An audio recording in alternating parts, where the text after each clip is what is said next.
Selamat petang dan salam sejahtera. Saya Daniel Anthony dan anda sedang menonton Sekilas Fakta untuk petang ini 22 Disember 2021.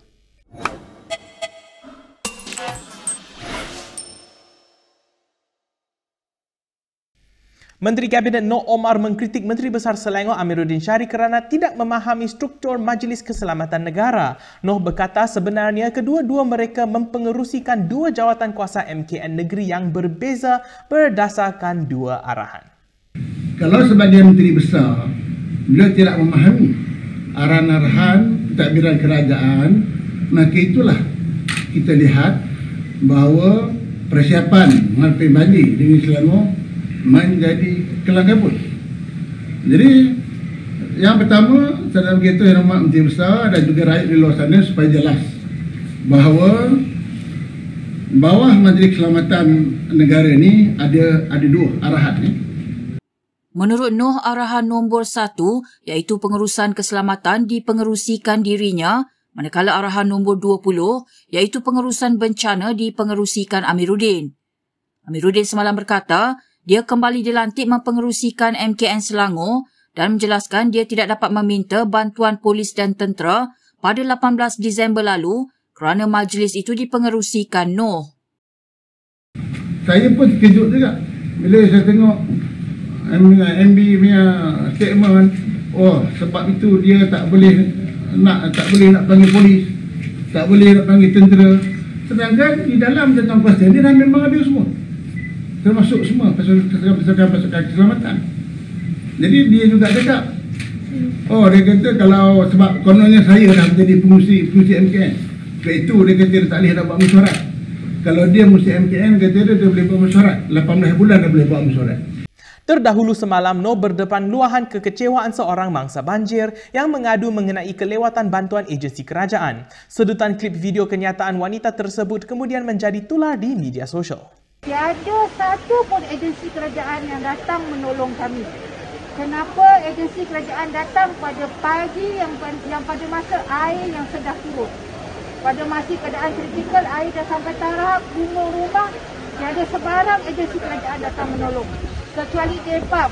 Yang difahamkan saya, DEPAM hanya menghantar 3 bot dalam kawasan seluruh Hulu Langat.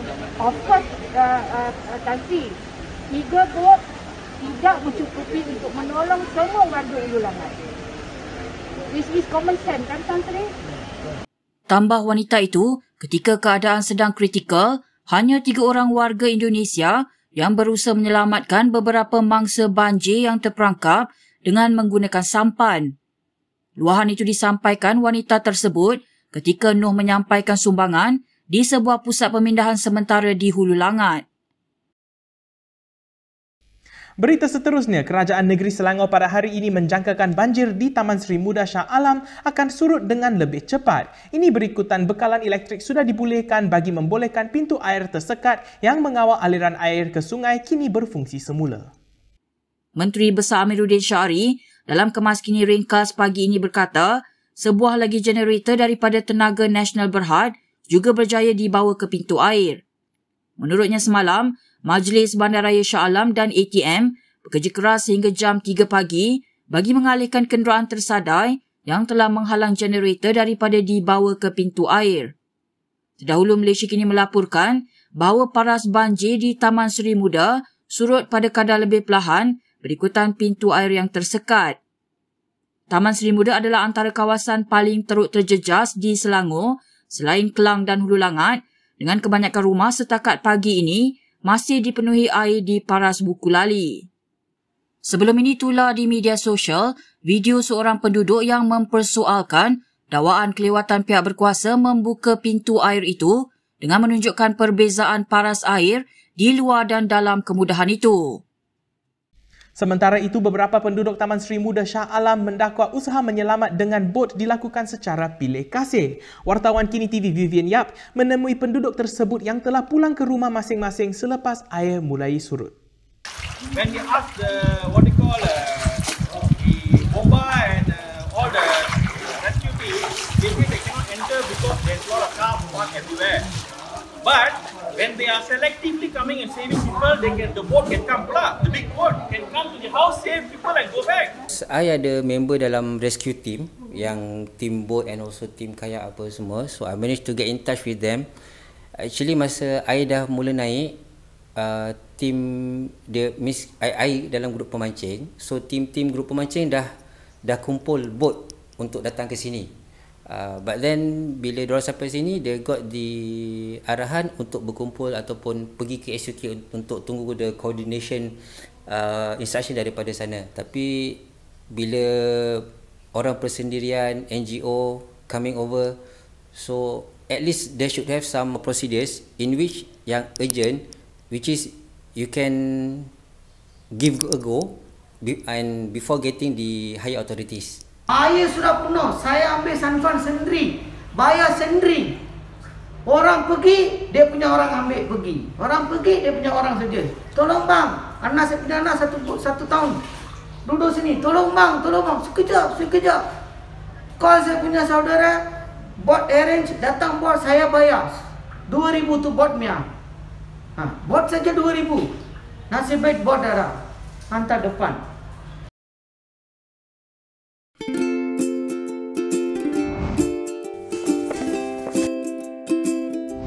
Shellfish, red meat, and beer. If you love indulging in these foods, you may end up with high uric acid level in your blood. These foods consist high level of purine, a substance that will eventually break down into uric acid and be excreted through our urine. It is recommended that the amount of dietary purines should be kept between 600 to 1,000 milligrams per day. Having too much uric acid in your blood can cause attacks of gout. It can also cause kidney stones and blockage in the kidney. The crystallization of the excessive uric acid in your blood can be eased by reducing purine-rich food to only 100 to 150 milligrams daily, maintaining a healthy lifestyle, and consuming urinary alkalinizer like Ural.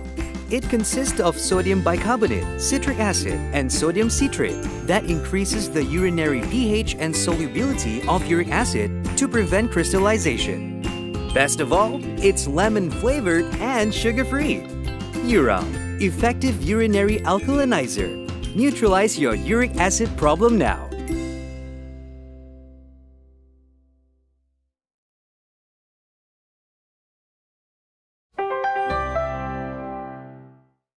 Kita sekarang ke perkembangan berikutnya. Polis Selangor mengesahkan seramai 31 orang telah ditahan susulan insiden pecah masuk ke kedai serberneka di Taman Seri Muda Shah Alam semalam.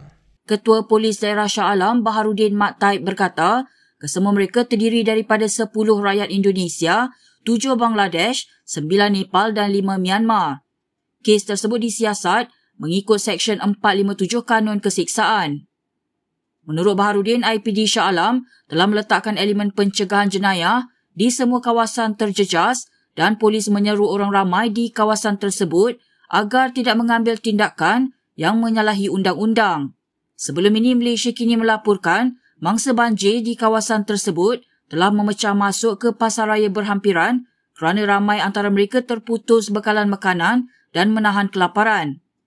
Bagaimanapun, pengarah urusan Maidin Holdings Berhad, Amir Ali Maidin, kemudian tampil menjelaskan bahawa dia menerima kejadian itu malah menghalalkan barangan yang diambil orang ramai demi kelangsungan hidup mereka.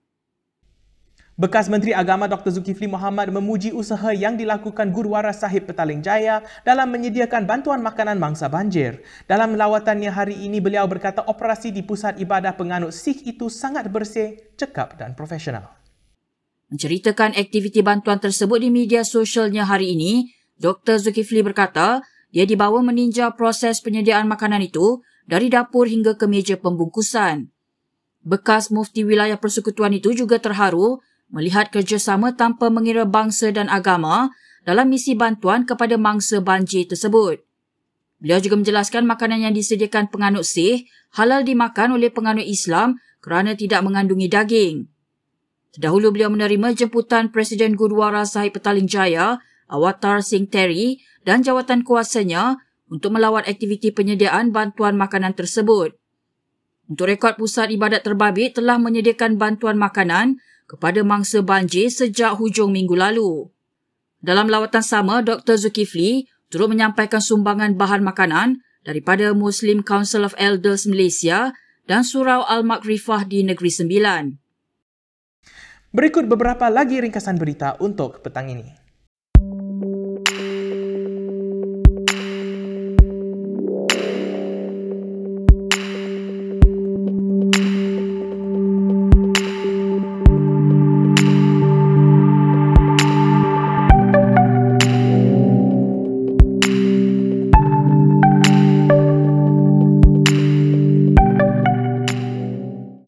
Baiklah, sekian sahaja daripada saya, Daniel Anthony, untuk sekilas fakta. Untuk lebih banyak berita, anda boleh melayari kinitv.com dan anda juga boleh mengikuti kami di Instagram, Twitter, YouTube dan Facebook. Bila keluar, jangan lupa memakai pelitup muka dan bila boleh, sila duduk di rumah. Saya, Daniel Anthony, salam hormat dan jumpa lagi. Everyone wants to see these scenes bigger. That's why we've got bigger TVs for everyone to enjoy them bigger. Watch colors come to life on a large screen. LG NanoCell.